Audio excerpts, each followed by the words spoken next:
Hello everyone, welcome to teaching training exam. तो आज का हमारा टॉपिक है सीडीपी बाल विकास और शिक्षा शास्त्र कुछ इंपॉर्टेंट क्वेश्चन जो कि आपके CTET exam, MPTET, another stated exam में आने वाली सीडीपी के लिए बहुत यूजफुल रहेंगे। और ये हमारा प्रैक्टिस 16 है। जिन लोगों ने प्रीवियस प्रैक्टिस नहीं देखा है वो चैनल पर जाकर देख सकते हैं। तो बिना टाइम गवाए स्टार्ट करते हैं। तो आज का हमारा पहला क्वेश्चन है, संवेग व्यक्ति की उत्तेजित दशा है। यह कथन निम्नांकित में से किसका है? तो फर्स्ट ऑप्शन है पियाजे, सेकंड है वुडवर्थ, थर्ड ऑप्शन है वैलेंटाइन और फोर्थ ऑप्शन है रॉस। तो इस क्वेश्चन का जो राइट आंसर है वो ऑप्शन नंबर बी यानी कि वुडवर्थ। संवेग के बारे में इन्होंने बहुत थ्योरी दी है और इन्होंने कहा है कि संवेग व्यक्ति की उत्तेजित दशा होता है। तो इस क्वेश्चन का राइट आंसर है ऑप्शन नंबर बी।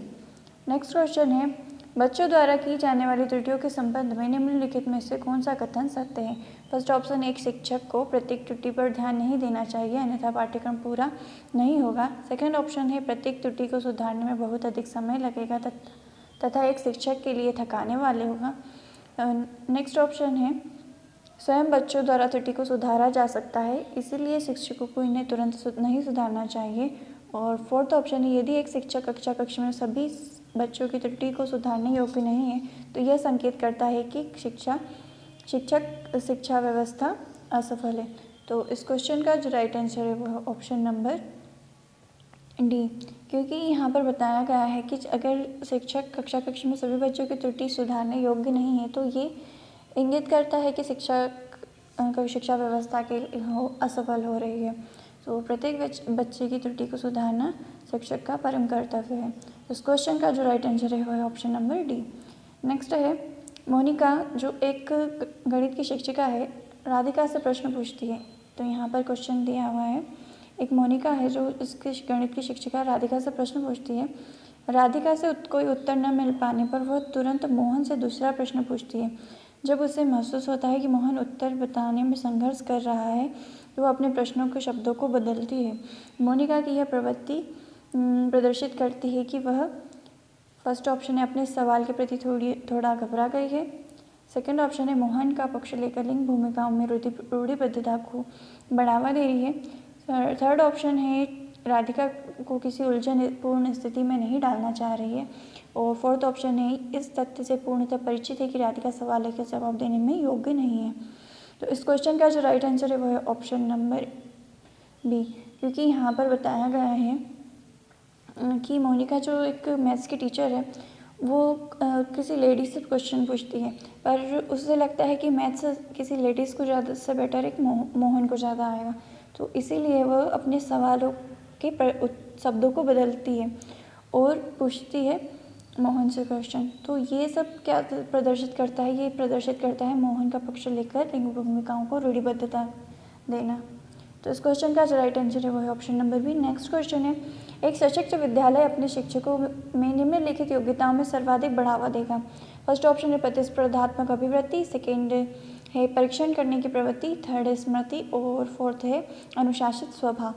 तो इस क्वेश्चन का जो राइट आंसर होना चाहिए, यानी कि एक सशक्त विद्यालय जो अपने शिक्षकों में किन योग्यताओं को बढ़ावा देना चाहेगा, तो फर्स्ट ऑप्शन इसका राइट आंसर है, क्योंकि हर विद्यालय एक कॉम्पिटिटिव एप्टीट्यूड दिखाना चाहता है अपने शिक्षकों में ताकि वो अपनी कमियों को दूर करें। और एक प्रतिस्पर्धात्मक अभिवृत्ति होने के कारण शिक्षक एक दूसरे से प्रतिस्पर्धा करके अपनी कमियों को दूर करेंगे। तो इस क्वेश्चन का जो राइट आंसर है ऑप्शन नंबर ए। नेक्स्ट है, भाषा की सबसे छोटी इकाई है।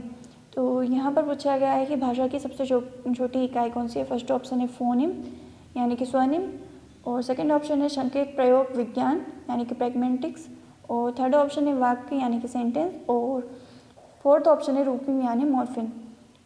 तो इस क्वेश्चन का जो राइट आंसर है वो है स्वनिम, यानी कि कोई भी लैंग्वेज होती है उसकी सबसे छोटी इकाई जो होती है वो स्वनिम होती है। स्वनिम का मतलब होगा कि एक शब्द, यानी कि जैसे अ है, आ है, तो इस तरह के जितने भी वर्णमाला में शब्द होते हैं वो सभी स्वनिम कहलाते हैं। और मॉर्फिम यानी कि कोई शब्द बनता है जिससे, और इसका कुछ स्पेशल अर्थ होता है, तो इसे कहेंगे रूपिम यानी कि मॉर्फिम। तो स्वनिम ही सबसे छोटी इकाई होती है किसी भी लैंग्वेज की। इंग्लिश लैंग्वेज में वर्ड यानी कि ए बी सी ये सभी इसके स्वनिम होते हैं।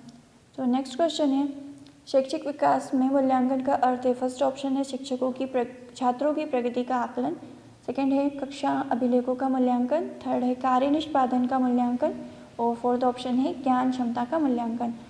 तो इस क्वेश्चन का जो राइट आंसर है वह है ऑप्शन नंबर डी, यानी कि ज्ञान क्षमता का मूल्यांकन। क्योंकि किसी भी शैक्षिक विकास में मूल्यांकन जो होता है वो यही दर्शाता है कि ज्ञान की क्षमता कितनी है। मूल्यांकन के आधार पर ही पता चलता है कि ज्ञान कितना प्राप्त किया गया है। तो इस क्वेश्चन का जो राइट आंसर है option number D. Next question है, पूर्वाग्रही किशोर किशोरी अपनी के प्रति कठोर होंगे। तो यहाँ पर ब्लैंक दिया है, तो इसके ऑप्शन है फर्स्ट है समस्या, सेकेंड है जीवन शैली, थर्ड है संप्रत्यय और लास्ट है वास्तविकता।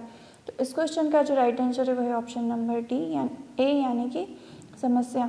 कोई भी पूर्वाग्रही यानी कि यहाँ पर वही लैंगिक रूढ़िबद्धता के बारे में बोला गया है, तो किस के प्रति कठोर होंगे, वो अपनी समस्या के प्रति अधिकतर कठोर होते हैं। नेक्स्ट क्वेश्चन है, कौन से गुण अच्छे मानसिक स्वास्थ्य के नहीं है। फर्स्ट ऑप्शन है नियमित जीवन, संवेगात्मक परिपक्वता, नेक्स्ट है आत्मविश्वास, सहनशीलता, थर्ड है बहुत विनीत, स्वयं में सीमित और फोर्थ ऑप्शन है वास्तविकता की स्वीकृति, स्वमूल्यांकन की योग्यता। तो इस क्वेश्चन का जो राइट आंसर है वो है ऑप्शन नंबर सी, बहुत विनीत, स्वयं में सीमित।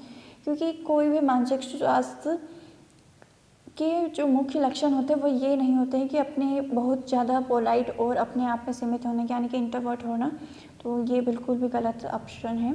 यहाँ पर पूछा गया है क्या नहीं है, तो ये ऑप्शन करेक्ट है। तो इस क्वेश्चन का जो राइट आंसर है ऑप्शन नंबर सी। नेक्स्ट है, स्वकेंद्रित अवस्था होती है बालक के, मतलब यहाँ पर कुछ अवस्था दी हुई है जिसमें बच्चा स्वकेंद्रित अवस्था प्रदर्शित करता है।